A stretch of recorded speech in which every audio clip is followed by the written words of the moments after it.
ये वीडियो देखकर हर आंख नम और हर दिल दहल गया। आंध्र प्रदेश के जिले अनंतपुर रेलवे स्टेशन पर पेश आने वाला ये वाकया न सिर्फ चौंका देने वाला है बल्कि कई सवाल भी खड़े करता है। सोशल मीडिया पर वायरल होने वाली इस वीडियो में देखा जा सकता है कि एक स्विगी फूड डिलीवरी एजेंट मुसाफिर को खाना पहुंचाने के बाद चलती हुई ट्रेन से उतरने की कोशिश करता है।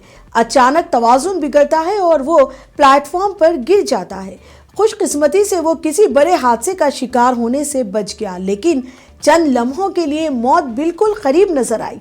ये वाकया स्विगी वर्कर्स की हिफाजत पर संगीन तशवीश पैदा करता है। सवाल ये है कि क्या चंद मिनट की डिलीवरी के दबाव में किसी की जान खतरे में डालना दुरुस्त है? ऑनलाइन फूड डिलीवरी की तेज रफ्तार दुनिया में काम करने वाले ये वर्कर्स अक्सर वक्त की पाबंदी, कम उजरत और गैर महफूज हालात के बीच फंस जाते हैं। खाना वक्त पर पहुंच सकता है लेकिन जान वापस नहीं आती। स्विगी वर्कर्स की हिफाजत आज की सबसे बड़ी जरूरत।